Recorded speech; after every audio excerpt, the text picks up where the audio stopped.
Hi hello ನಾನು ನಿಮ್ಮ Revathi friends. ನಾನು ಇವತ್ತು ಈ ವಿಡಿಯೋದಲ್ಲಿ ಏನು ಹೇಳ್ತಿದ್ದೀನಿ ಅಂದರೆ, ಹೆಣ್ಮಕ್ಳು ಬರೀ ಮನೆ ಕೆಲಸ, ಅಡುಗೆ ಮಾಡೋದು, ಮಕ್ಕಳು ನೋಡ್ಕೊಳ್ಳೋದು, ಗಂಡನ ನೋಡ್ಕೊಳ್ಳೋದು, ಯಾವಾಗಲಾದರೂ ಮನೆಯವರೆಲ್ಲ ಒಂದು ಟ್ರಿಪ್ ಹೊಂಟ್ರೆ ಅವ್ರ ಜೊತೆ ಹೋಗೋದು ಬರೋದು ಇಷ್ಟೇ. ಅದು ಬಿಟ್ಟರೆ ನಾವು ಸ್ವತಂತ್ರವಾಗಿ ಏನೂ ಸಹ ಮಾಡ್ದೇನೆ, ನಮಗೇನೂ ಗೊತ್ತಿಲ್ಲದೇನೆ ಎಷ್ಟೋ ಜನ ಹೆಣ್ಮಕ್ಳು ಟೈಮ್ ವೇಸ್ಟ್ ಮಾಡ್ತಾ ಇರ್ತಾರೆ.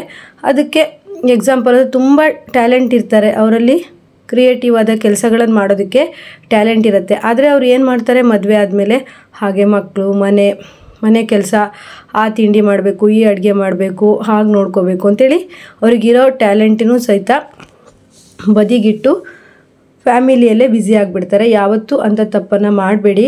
ನಿಮಗೆ ಯಾವುದರಲ್ಲಿ ಇಂಟ್ರೆಸ್ಟ್ ಇದೆ ಅದನ್ನು ಕಲಿತ್ಬಿಟ್ಟು ಸ್ವಲ್ಪನಾದರೂ ನೀವು ಸ್ವಂತ ಅರ್ನಿಂಗ್ಸನ್ನು ಮಾಡಿ ಅಂತ ಹೇಳ್ತೀನಿ. ಯಾಕಂದರೆ ಪ್ರತಿಯೊಂದಕ್ಕೂ ಮನೆಯವ್ರನ್ನಾಗಿರ್ಬೋದು, ಮಕ್ಕಳನ್ನಾಗಿರ್ಬೋದು ಕೇಳಬಾರ್ದು. ನಾವು ಸ್ವಲ್ಪನಾದರೂ ಸ್ವತಂತ್ರವಾಗಿ ಏನಾದರೂ ಮಾಡ್ತಾ ಇರಬೇಕು. ಅದೇ ರೀತಿ ಈಗ ಈ ವಿಡಿಯೋದಲ್ಲಿ ಫುಲ್ ಹೇಳ್ತೀನಿ. ಏನಂತ ಅಂದರೆ, ಮೊದಲು ಕಾಲ ಇತ್ತು ಅಂದರೆ ಮನೆ ಕೆಲಸ, ಅಡುಗೆ ಮಾಡೋದು, ಮಕ್ಕಳು ನೋಡ್ಕೊಳ್ಳೋದು, ಹಾಗೆ ಮತ್ತು ಅಡುಗೆ ಇಡೀ ದಿನ ಅದೇ ಕೆಲಸಗಳಾಗ್ತಿತ್ತು. ಆದರೆ ಈಗ ಹಾಗಲ್ಲ. ನಮಗೆ ಪ್ರತಿಯೊಂದಕ್ಕೂ ಮಿಷನರಿ ಅಂದರೆ, ಒಂದು ಖಾರ ರುಬ್ಬಬೇಕು ಅಂದರೆ ಮಿಕ್ಸಿ, ಹಾಗೆ ಬಟ್ಟೆ ಒಗಿಬೇಕು ಅಂದರೆ ವಾಷಿಂಗ್ ಮಿಷನ್ನು, ಹಾಗೆ ನಾವು ಈ ರೀತಿ ನಮಗೆ ಅನುಕೂಲವಾಗಿ ತುಂಬ ವಸ್ತುಗಳು ನಮ್ಮ ಮನೇಲಿರುತ್ತೆ. ಹಾಗಾಗಿ ಈಗ ಕೆಲಸಗಳು ಬೇಗ 10ರಿಂದ 11 ಅಥವಾ 12 ಗಂಟೆ ಅಂದರೆ ಮುಗ್ದೋಗ್ಬಿಡುತ್ತೆ. ತೀರಾ ಇನ್ನೂ ದೊಡ್ಡ ಮನೆ ಎಲ್ಲ ಕೆಲಸಗಳನ್ನು ಪ್ರತಿಯೊಂದು ಮಾಡ್ತೀನಿ ಅಂದರೆ ಮಧ್ಯಾಹ್ನ 2 ಗಂಟೆ ಅನ್ನೋಷ್ಟೊತ್ತಿಗೆ ಎಲ್ಲ ಕೆಲಸಗಳು ಮುಗ್ದೋಗ್ಬಿಡುತ್ತೆ. ಮಧ್ಯಾಹ್ನದ ನಂತರ ಒಂದು 2 ಗಂಟೆ ಟೈಮ್ ಆದರೂ ನಮಗೋಸ್ಕರ ನಮ್ಗೆ ಇಷ್ಟ ಆಗಿದ್ದ ಕೆಲಸಗಳನ್ನು ಮಾಡೋದಕ್ಕೆ ನಾವು ಮೀಸಲಾಗಿ ಇಟ್ಕೋಬೇಕು. ಯಾಕಂದರೆ ಪ್ರತಿದಿನವೂ ಅಡುಗೆ ಮಾಡೋದು, ಪ್ರತಿದಿನವೂ ಬಟ್ಟೆ ಒಗೆಯೋದು, ಪಾತ್ರೆ ತೊಳೆಯೋದು, ಅದೇ ನಮ್ಮ ಕೆಲಸ ಆದಾಗ ನಮಗೆ ಸ್ವಲ್ಪ ವರ್ಷ ಹೋಗ್ತಿದ್ದಂಗೆ ಏನೋ ಒಂದು ರೀತಿ ಇಂಟ್ರೆಸ್ಟ್ ಅನ್ನೋದು ಹೋಗುತ್ತೆ. ನಮ್ಮ ಬಗ್ಗೆ ನಾವು ಯೋಚನೆ ಮಾಡೋದನ್ನೇ ಬಿಟ್ಬಿಡ್ತೀವಿ. ನಮಗೆ ಇಷ್ಟವಾದ ಅಡುಗೆ ಮಾಡ್ಕೊಳ್ಳೋದನ್ನೇ ನಾವು ಬಿಟ್ಬಿಡ್ತೀವಿ. ಆ ರೀತಿ ಯಾವತ್ತೂ ಮಾಡಬೇಡಿ. ಮತ್ತು ಹೆಣ್ಮಕ್ಳು ತುಂಬಾ ಕೊರಗೋದು ಯಾವಾಗ ಅಂದಾಗ, ಮಕ್ಕಳಿಗೋಸ್ಕರ, ಮನೆಯವರಿಗೋಸ್ಕರ, ಎಲ್ಲರಿಗೋಸ್ಕರ ಇಷ್ಟವಾಗಿ ತಿಂಡಿ ಆಗಿರ್ಬೋದು, ಮನೆ ನೀಟಾಗಿ ಇಟ್ಕೊಳೋದಾಗಿರ್ಬೋದು, ಫ್ಯಾಮಿಲಿ ನೆಂಟರು ಬಂದಾಗ ಅವರಿಗೋಸ್ಕರ ಅಡುಗೆ ಮಾಡೋದಾಗಿರ್ಬೋದು, ಈ ರೀತಿ ಎಲ್ಲ ಮಾಡ್ತಿರ್ತಾರೆ.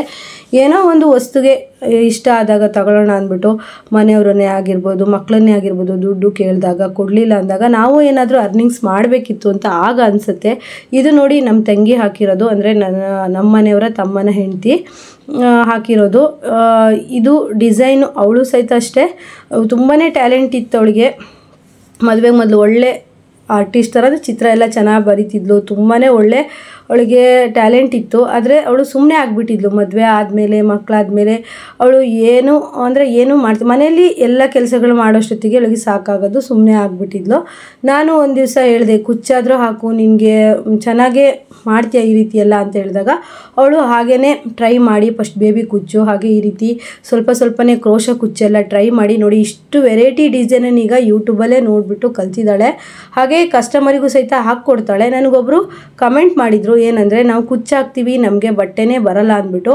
ನೀವು ಕುಚ್ಚು ಒಂದೇ ಹಾಕ್ತೀರಾ ಅಥವಾ ಎಂಬ್ರಾಯ್ಡ್ರಿ ಒಂದೇ ಮಾಡ್ತೀರಾ ಅಂದರೆ ಯಾವ ಕಸ್ಟಮರು ನಿಮಗೆ ಬಟ್ಟೆನ ತಂದು ಕೊಡಲ್ಲ. ನೀವು ಏನು ಮಾಡಬೇಕು ಅಂದರೆ, ಈ ರೀತಿ ಕುಚ್ಚು ಹಾಕ್ತಿದ್ದೀರಾ ಅಥವಾ ಎಂಬ್ರಾಯ್ಡ್ರಿ ಮಾಡ್ತಿದ್ದೀರಾ ಅಂದರೆ ಈ ರೀತಿ ಒಂದು ಚಾರ್ಟ್ ಮಾಡಿ, ನೀವು ಯಾವ್ಯಾವ ಟೈಲರ್ಸ್ ಇರ್ತಾರೋ ಅಂದರೆ ಕುಚ್ಚು ಹಾಕ್ಸೋ ಅಂಥವ್ರು, ಎಂಬ್ರಾಯ್ಡ್ರಿ ಮಾಡಿಸೋ ಅಂಥವ್ರು, ಈ ರೀತಿ ಒಂದು ಚಾರ್ಟ್ ಮಾಡಿ ಕೊಟ್ಬಿಡಿ ಅಂಗಡಿಗಳಿಗೆ. ಅಥವಾ ಮತ್ತು ನೀವು ಎಲ್ಲಿ ಟೈಲರ್ಸ್ಗಳ ಹತ್ರ ನೀವು ಇಸ್ಕೊಳ್ತಿರೋ ಕುಚ್ಚನ್ನ ಅದಕ್ಕೆ ಅವರಿಗೆ ಕೊಟ್ಬಿಡಿ. ಆಗ ನಿಮಗೆ ತುಂಬಾ ಕಸ್ಟಮರ್ ಸಿಗ್ತಾರೆ. ನೋಡಿ, ಎಂಬ್ರಾಯ್ಡ್ರಿ ನಾವು ಬರೀ ಎಂಬ್ರಾಯ್ಡ್ರಿ ಒಂದೇ ಹಾಕ್ತೀವಿ, ಕುಚ್ಚು ಒಂದೇ ಹಾಕ್ತೀವಿ ಅಂದರೆ ಕಸ್ಟಮರ್ ಸ್ವಲ್ಪ ಕಡಿಮೆ ಆಗ್ತಾರೆ. ಆದರೆ ನಮ್ಮ ಫೋನ್ ಕಾಂಟ್ಯಾಕ್ಟಲ್ಲಿರೋ ವಾಟ್ಸಪ್ ನಂಬರ್ ಅವರೆಲ್ಲ ಕೊಡ್ಬೋದು.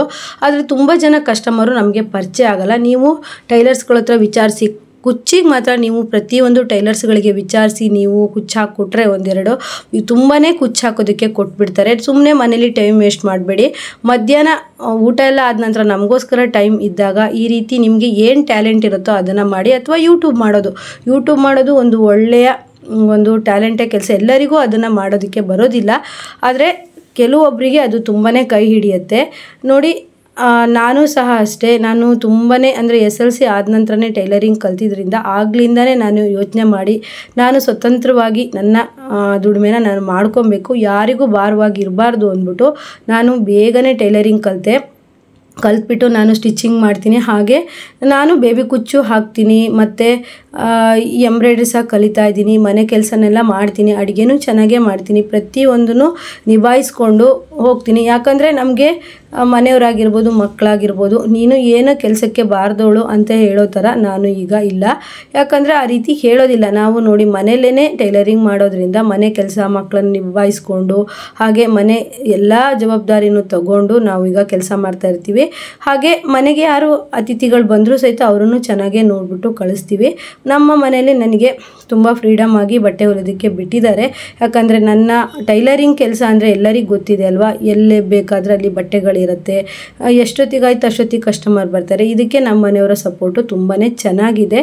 ಹಾಗಾಗಿ ನಿಮಗೆಲ್ಲ ಮನೆಯವರು ಯಾವ ರೀತಿ ಸಪೋರ್ಟ್ ಮಾಡ್ತಾರೆ, ಯಾವ ಕೆಲಸಕ್ಕೆ ಸಪೋರ್ಟ್ ಮಾಡ್ತಾರೆ ಆ ಕೆಲಸ ಮಾಡಿ. ಕೆಲವರು ಹಸ್ಬೆಂಡು ಯೂಟ್ಯೂಬ್ ಮಾಡೋದಕ್ಕೆ ತುಂಬಾ ಸಪೋರ್ಟ್ ಮಾಡ್ತಾರೆ. ಮಕ್ಕಳಾಗಿರ್ಬೋದು, ಹಸ್ಬೆಂಡ್ಸ್ ಆಗಿರ್ಬೋದು, ತುಂಬಾ ಅತ್ತೆ ಮಾವ ಆಗಿರ್ಬೋದು ತುಂಬಾ ಸಪೋರ್ಟ್ ಮಾಡ್ತಾ ಇರ್ತಾರೆ. ನಾನು ಮೊನ್ನೆ ನಮ್ಮ ಫ್ರೆಂಡು ಒಂದು ಯೂಟ್ಯೂಬ್ ಹೊಸದಾಗಿ ಸ್ಟಾರ್ಟ್ ಮಾಡಿದ್ದಾರೆ, ದೀಪಿಕಾ ಅಂದ್ಬಿಟ್ಟು. ಅವರು ನನಗೆ ಎಷ್ಟು ಖುಷಿ ಆಯಿತು ಅಂದರೆ, ಅವರು ಮಗ ಅಮ್ಮ ನಿಂಗೆ ವಿಡಿಯೋ ಚೆನ್ನಾಗಿ ಮಾಡೋಕ್ಕೆ ಬರಲ್ಲ ನೋಡಿಲಿ ನಾನು ಚೆನ್ನಾಗಿ ಮಾಡ್ತೀನಿ ಅಂತೇಳಿ ತೋಟದ ಹತ್ರ ಎಲ್ಲ ತೋರಿಸ್ಬಿಟ್ಟು ಎಷ್ಟು ನೀಟಾಗಿ ವಿಡಿಯೋ ಮಾಡಿದ್ದ. ನನಗೆ ಅವಾಗ ಖುಷಿ ಆಯ್ತು, ಎಷ್ಟು ಸಪೋರ್ಟ್ ಮಾಡ್ತಾರಲ್ಲ ಮಕ್ಕಳು ಅಂತೇಳ್ಬಿಟ್ಟು. ಹೀಗೆ ನೀವು ಏನಾದರೂ ನಿಮ್ಗೆ ಏನು ಇಂಟ್ರೆಸ್ಟ್ ಇದೆ ಅದ್ರ ಬಗ್ಗೆ ನೀವು ಒಂದು ಸ್ವಲ್ಪನಾದರೂ ನಿಮಗೋಸ್ಕರ ಟೈಮ್ ಕೊಡಿ. ನಮಗೆ ಇಷ್ಟ ಆಗುವಂಥ ಖುಷಿ ಕೆಲಸನ ನಾವು ಮಾಡಿದಾಗ ನಾವು ತುಂಬಾ ಒಂಥರ ಫ್ರೀ ಆಗಿರ್ತೀವಿ. ಅಯ್ಯೋ ನಮ್ಗೆ ಏನು ಬರಲ್ಲ, ನಾವು ದಡ್ರು ಆ ಥರ ಫೀಲ್ ಬರೋದೇ ಇಲ್ಲ. ನೀವು ಮದುವೆ ಆದಾಗ ತುಂಬ ವರ್ಷಗಳು ಬಿಟ್ಟ ನಂತರ ನಾನು ಏನಾದರೂ ಮಾಡಬೇಕು ಅಂತ ಹೋದರೆ ನಿಜವಾಗ್ಲೂ ನಿಮ್ಗೆ ಏನು ಮಾಡೋಕ್ಕೂ ಸಾಧ್ಯ ಆಗಲ್ಲ. ನೀವು ಏನು ಕಲ್ತಿರ್ತೀರೋ ಅದನ್ನು ಬಿಡದೇ ಪ್ರಾಕ್ಟೀಸ್ ಮಾಡಿ. ಸ್ವಲ್ಪನಾದರೂ ನೀವು ನಿಮಗೆ ಅರ್ನಿಂಗ್ಸ್ ಮಾಡಿಕೊಂಡ್ರೆ ಇದೆಯಲ್ಲ ನಿಮಗೆ ಸಿಗಬೇಕಾದ ಬೆಲೆ ಮನೆಯಲ್ಲಿ ಸಿಗತ್ತೆ ಅಂತ ಹೇಳ್ತೀನಿ.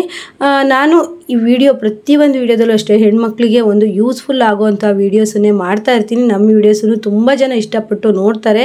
ನಿಮ್ಮ ವೀಡಿಯೋಸ್ಗಳನ್ನೆಲ್ಲ ನೋಡಿಬಿಟ್ಟು ನಾವು ಮೋಟಿವೇಟ್ ಆಗಿ ಕೆಲಸಗಳನ್ನು ಮಾಡ್ತಾ ಇರ್ತೀವಿ ಅಂತೇಳಿ. ನೋಡಿ ಫ್ರೆಂಡ್ಸ್, ನಾನು ಒಂದು ನಿಮಿಷನೂ ವೇಸ್ಟ್ ಮಾಡಲ್ಲ. ನನಗೆ ದುಡ್ಡಿಗಿಂತ ಇಂಪಾರ್ಟೆಂಟಾಗಿ ನನಗೆ ಟೈಮ್ ಅನ್ನೋದು ನನಗೆ ತುಂಬ ಚಿಕ್ಕ ವಯಸ್ಸಿಂದನೂ ಟೈಮಿಗೆ ತುಂಬಾ ಮಹತ್ವ ಕೊಡ್ತೀನಿ. ನಾನು ಓದೋ ಟೈಮಲ್ಲೂ ಅಷ್ಟೇ ಈ ಸಬ್ಜೆಕ್ಟನ್ನ ಈ ಟೈಮಲ್ಲಿ ಅಂತ ಓದಬೇಕು ಅಂತ ಹೇಳ್ಬಿಟ್ಟು ನಾನು ಟೈಮ್ ಟೇಬಲ್ ಮಾಡಿಕೊಂಡು ಓದ್ತಿದ್ದೆ. ಈಗೂ ಅಷ್ಟೇ ನಾನು ಈ ಟೈಮಲ್ಲಿ ಈ ಕೆಲಸಗಳನ್ನು ಮಾಡಬೇಕು ಅಂತ ನಾನೊಂದು ಟೈಮ್ ಟೇಬಲ್ ಹಾಕ್ಕೊಂಡು ಪ್ರತಿದಿನ ಆ ಕೆಲಸನ ಮಾಡ್ತೀನಿ. ಮನೆ ಕೆಲಸನೇ ಆಗಿರ್ಬೋದು, ಹಾಗೆ ಅಡುಗೆ ಕೆಲಸನೇ ಆಗಿರ್ಬೋದು, ಹಾಗೆ ಟೈಲರಿಂಗ್ ಕೆಲಸನೇ ಆಗಿರ್ಬೋದು.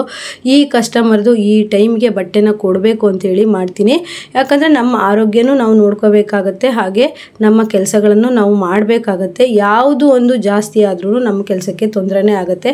ಯಾಕಂದರೆ ನಮಗೆ ನೋಡಿ ಟೈಲರ್ಸ್ಗಳಿಗೆ ಎಲ್ಲರೂ ಹಬ್ಬನ ಎಷ್ಟು ಚೆನ್ನಾಗಿ ಹಬ್ಬದ ದಿವಸ ಎಲ್ಲ ಫುಲ್ ರೆಡಿಯಾಗಿ ಕರೆಕ್ಟಾಗುತ್ತೆ. ನಮಗೆ ಆ ಟೆನ್ಷನ್ ಅಲ್ಲ. ನಮಗೆ ಈಗ ನೋಡಿ ಬಟ್ಟೆ ಕೊಡಬೇಕು. ಈಗ ನೋಡಿ ಹಬ್ಬ ಬಂತು, ಯುಗಾದಿ ಹಬ್ಬ, ಒಂದು ಕಡೆಯಿಂದ ಮನೆ ಕ್ಲೀನಿಂಗು, ಒಂದು ಕಡೆಯಿಂದ ಕೆಲಸ, ಒಂದು ಕಡೆಯಿಂದ ಬಟ್ಟೆ ಟೈಮ್ ಕರೆಕ್ಟಾಗಿ ಕೊಡೋದು, ಎಲ್ಲದನ್ನು ಮ್ಯಾನೇಜ್ ಮಾಡ್ಕೋಬೇಕಾಗತ್ತೆ. ಬೆಳಗ್ಗೆ ಸ್ವಲ್ಪ ಬೇಗ ಎದ್ಬಿಟ್ಟು ನಾನು ಇಂಥ ಟೈಮಲ್ಲೆಲ್ಲ ಟೈಮ್ ಮ್ಯಾನೇಜ್ ಮಾಡ್ಕೊಳ್ತೀನಿ. ಹಾಗೆ ನಾವು ಯಾವುದಕ್ಕೂ ಉಪಯೋಗನೇ ಇಲ್ದೋರ ಥರ ಇರಬಾರ್ದು. ನಾವು ಎಷ್ಟೇ ಮನೆ ಕೆಲಸ, ಎಷ್ಟೇ ರುಚಿಯಾಗಿ ಅಡುಗೆ ಮಾಡಿ ಹಾಕಿ ಮನೆಯನ್ನೆಲ್ಲ ನೀವು ಎಷ್ಟೇ ನೀಟಾಗಿ ಇಟ್ಕೊಳ್ಳಿ, ಏನೇ ಮಾಡ್ತೀರಿ, ₹1 ನೀವು ಅರ್ನಿಂಗ್ಸ್ ಮಾಡ್ತಿಲ್ಲ ಅಂದರೆ ನಿಮ್ಮ ಹಸ್ಬೆಂಡ್ ಆಗಿರ್ಬೋದು, ಮಕ್ಕಳಾಗಿರ್ಬೋದು, ಅತ್ತೆ ಮಾವ ಆಗಿರ್ಬೋದು ನಿಮ್ಮನ್ನ ನೆಗ್ಲೆಕ್ಟ್ ಆಗಿ ನೋಡ್ತಾರೆ. ನೀವು ಎಷ್ಟೇ ಮನೆ ಕೆಲಸ ಮಾಡಿದ್ರೂ ಸ್ವಲ್ಪನಾದರೂ ಅರ್ನಿಂಗ್ಸ್ ಇತ್ತು ಅಂದರೆ ನಿಮಗೆ ಇಷ್ಟ ಆಗಿದ್ದ ವಸ್ತುನ ನೀವು ತಗೋಬೋದು.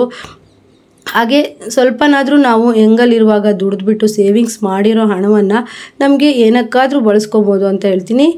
ನಾನು ತುಂಬ ಜನಕ್ಕೆ ಹೇಳಿದ್ದೀನಿ, ಇರೋ ಟೈಮನ್ನು ವೇಸ್ಟ್ ಮಾಡ್ಕೊಂಬೇಡಿ. ನೀವು ಏನಲ್ಲಿ ನಿಮಗೆ ಇಂಟ್ರೆಸ್ಟ್ ಇದೆಯೋ ಆ ಕೆಲಸಗಳನ್ನು ಮಾಡಿ, ಅದರಲ್ಲಿ ನಿಮಗೆ ಒಂದು ಸ್ವಲ್ಪನಾದರೂ ಅರ್ನಿಂಗ್ಸ್ ಮಾಡಿ ಅಂತ ಹೇಳ್ತೀನಿ. ನಾವು ಪೂರ್ತಿ ಕೆಲಸನೇ ಏನೂ ಮಾಡ್ದೇನೆ ಬೆಳಗ್ಗೆಯಿಂದ ಸಂಜೆವರೆಗೂ ಮನೆ ಕೆಲಸ ಮಾಡಿ, ಊಟ ತಿಂಡಿ ಮಾಡಿ, ಆರಾಮಾಗಿ ನಿದ್ದೆ ಮಾಡಿ ನಾವು ಆರಾಮಾಗಿ ಟೈಮ್ ಪಾಸ್ ಮಾಡಿದ್ರೆ ಬೇಗ BP, ಶುಗರು ಈ ರೀತಿ ಬರುತ್ತೆ. ಅದೇ ರೀತಿ ನಾವು ತುಂಬಾ ಹೆವಿ ಟೆನ್ಷನ್ ತಗೊಂಡು ನಾವು ಕೆಲಸಗಳನ್ನು ಮಾಡಬಾರ್ದು. ಈಗಿನ ವಾತಾವರಣದಲ್ಲಿ ಬೇಡದೇ ಇರೋದೆಲ್ಲ ಸ್ಟಾರ್ಟ್ ಆಗಿಬಿಡುತ್ತೆ. ಹಾಗಾಗಿ ನಮ್ಮ ಹೆಲ್ತನ್ನು ನೋಡಿಕೊಂಡು ನಮಗೆ ಖುಷಿ ಆಗೋವಂಥ ಕೆಲಸನ ಸ್ವಲ್ಪ ಮಾಡಿದ್ರೆ ನಾವು ಆರೋಗ್ಯವಾಗಿರ್ತೀವಿ ಅಂತ ಹೇಳ್ಬೋದು. ಫ್ರೆಂಡ್ಸ್, ನನಗೆ ನೋಡಿ ಎಷ್ಟೇ ಬಟ್ಟೆ ಹೊಲಿರಿ ಏನು ಬೇಜಾರಾಗಲ್ಲ. ನನಗೆ ಹೊರಗಡೆ ಮದುವೆ ಮನೆ ಫಂಕ್ಷನ್ನು ಮತ್ತು ಬೇರೆ ಬೇರೆ ಫಂಕ್ಷನ್ಗಳಿಗಿಂತ ನನಗೆ ಬಟ್ಟೆನ ಸ್ಟಿಚ್ ಮಾಡಿದ್ರೇ ಖುಷಿ. ನಂಗೆ ದಿನಕ್ಕೆ ಒಂದು ಬ್ಲೌಸು ಸ್ಟಿಚ್ ಮಾಡಿಲ್ಲ ಅಂದರೆ ಅವತ್ತು ನನಗೆ ಸಮಾಧಾನನೇ ಇರೋದಿಲ್ಲ.